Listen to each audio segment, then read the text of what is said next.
Muito bem, pessoal, sejam bem-vindos a mais uma aula da Universidade da Química, e a partir dessa aula eu vou tentar retomar a série sobre funções inorgânicas, uma série voltada para a química básica, para a química do ensino médio.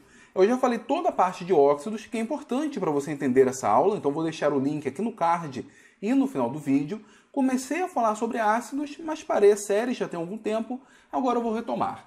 Nessa aula eu vou falar com vocês sobre a nomenclatura padrão de ácidos jarrênios. Para isso, é importante que a gente antes saiba classificar os ácidos. Existem várias classificações, mas a classificação que nos interessa é se o ácido tem oxigênio ou não. Se o ácido não tiver oxigênio, nós chamamos de hidrácidos. Então, o hidrácido é um ácido sem oxigênio, enquanto que um oxiácido é um ácido oxigenado, um ácido com oxigênio. Uma vez então que a gente consegue dividir os ácidos em hidrácidos e oxiácidos, aí a nomenclatura fica fácil. Só para vermos aqui alguns exemplos, nota, nós chamamos aqui o HCl, H2SO4, HNO3, HF, H2SO3, H3PO4, HI, H2S, HCN. Os que estão em azul são ácidos sem oxigênio, logo são hidrácidos. Os que estão em verde são ácidos com oxigênio, então são classificados como oxiácidos. Vamos começar pelos hidrácidos. Os hidrácidos, então, são ácidos sem oxigênio. Na hora de classificar um hidrácido como sendo um ácido forte ou um ácido fraco, a gente tem que ter em mente que os únicos hidrácidos considerados como fortes, ou seja, aqueles que se ionizam quase que 100%, que nessa reação aqui, por exemplo, com água, eu tenho praticamente 100% das moléculas na forma de H3 ou mais e do ânion. Se eu tiver o HCl, por exemplo, eu vou ter H3 ou mais e Cl-. Esses ácidos fortes, quando tem hidrácidos, são apenas o HCl, o HBr e o HI. Esses são os hidrácidos fortes, que se eu for colocar em ordem, é ordem crescente no sentido do HCl para o HI. Os demais hidrácidos são considerados como fracos. Um ácido fraco, ele não está 100% ionizado. Então eu digo que existe um equilíbrio, e nesse equilíbrio eu tenho parte do ácido na forma protonada, ligada ao hidrogênio, e parte do ácido na forma de H3 ou mais e F-. No geral, um ácido fraco tem apenas 5% de ionização. O HF tem um pouco mais, mas no geral, 95% do ácido fica na forma de ácido associado ao hidrogênio. Nós chamamos nesse caso de ácido protonado. E apenas ali algo em torno de 5% na sua forma desprotonada, na sua forma ionizada. Então, o ácido forte é o HCl, HBr, HI, o ácido fraco, todo o restante. E como que fica a nomenclatura desses ácidos? Associado, então, a um hidrácido, nós sempre teremos o prefixo hídrico. Todo ácido que termina com hídrico significa que ele não tem oxigênio, é apenas o hidrogênio e um outro elemento ou outros elementos, mas não o oxigênio. Então, vamos pegar aqui os exemplos, os mais comuns pelo menos. HF, né? Como que ficaria o seu nome? Então, todo hidrácido, assim como todo ácido, começa com ácido, seguido do nome do elemento. Aqui o nome do elemento é um radical que parece o nome, né? Às vezes ele muda para o latim. Mas nós pegamos então o radical do nome e adicionamos o sufixo hídrico. No primeiro caso aqui nós temos o ácido fluorídrico. O fato de terminar em hídrico significa que não tem oxigênio. O HCl, por sua vez, é o ácido clorídrico. Então nós temos aqui o cloro como sendo o radical principal do nome do elemento, terminação em hídrico. O HBr é o ácido bromídrico, o HI é o ácido iodídrico, seguindo o mesmo padrão. O H2S é o ácido sulfídrico. Existe o ácido sulfúrico, por exemplo, mas a terminação do sulfúrico é diferente. Então, se termina em hídrico, não tem oxigênio. O ácido sulfídrico vai ser, então, o H2S. O HCN ele já tem um nome próprio, é ácido cianídrico. Esse nome cianídrico não está relacionado ao fato de que nós temos um C de carbono e um N de nitrogênio, não. O nome cianídrico vem do radical ciano, que é uma espécie de tonalidade do azul, porque nós temos compostos que têm pelo menos o CN na sua composição, que apresenta coloração azulada, como é o caso do chamado azul da Prússia.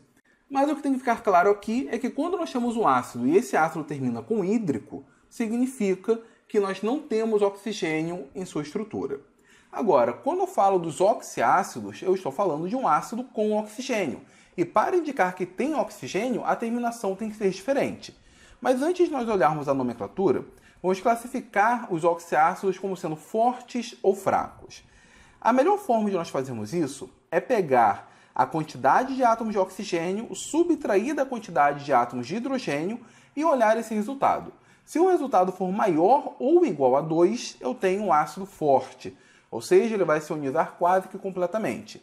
Se esse número for um número menor do que 2, eu tenho um ácido fraco. Essa regrinha aqui, na verdade, ela é derivada da chamada regra de Pauling ou regra de Bell, dependendo do livro, chamado regra de Pauling ou regra de Bell. Só que essa regra original leva em conta o conceito de pKa, que eu não estou abordando nessa série. Mas funciona muito bem essa regrinha entre o número de átomos de oxigênio e o número de átomos de hidrogênio. Nós falamos que existe um delta, esse delta, o número de átomos de oxigênio menos hidrogênio.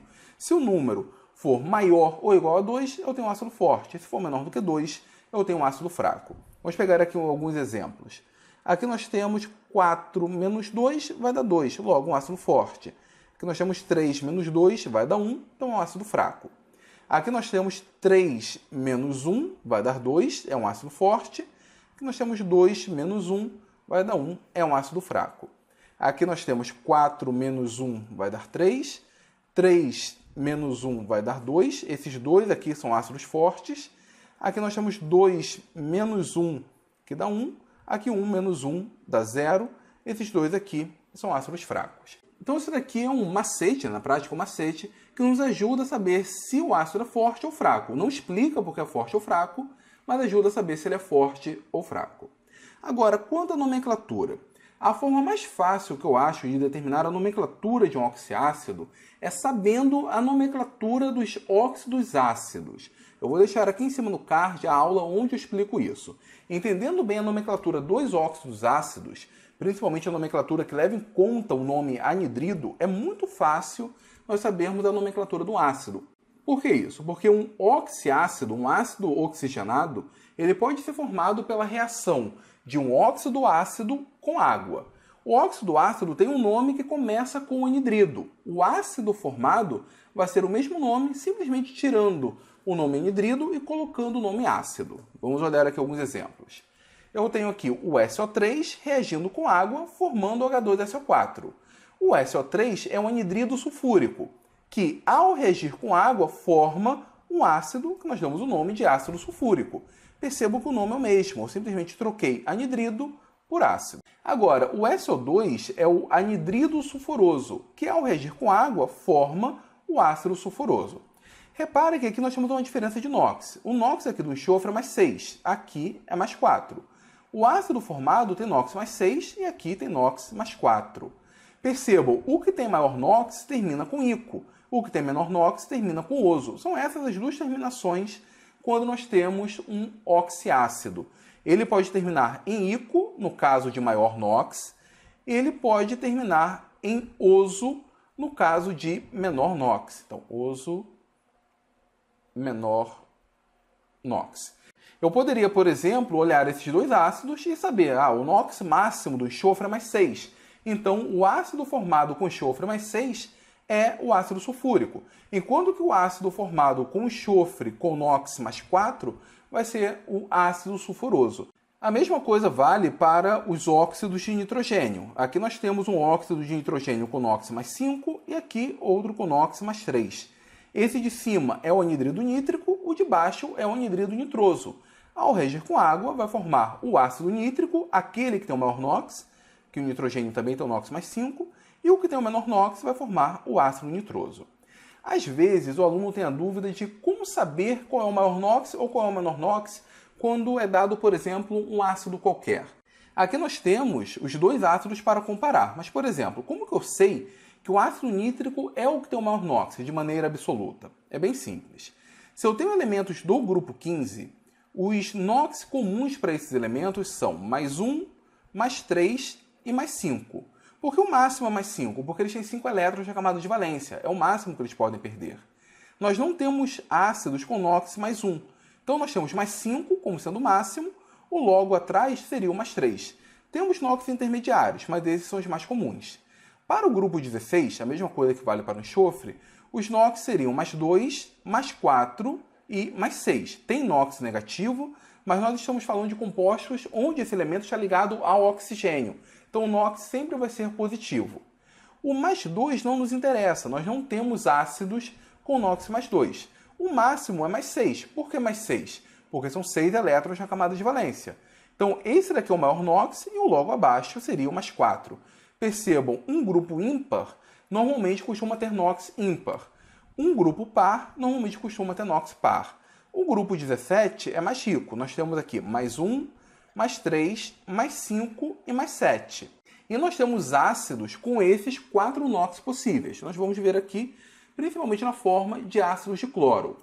Notem, se eu utilizo a nomenclatura de anidrido, eu tenho nesse caso aqui, onde o cloro tem NOx mais 1, eu tenho o anidrido hipocloroso, que vai formar o ácido de cloro com NOx mais 1, que é o ácido hipocloroso. Quando o NOx é mais 3, como esse caso, nós temos o anidrido cloroso.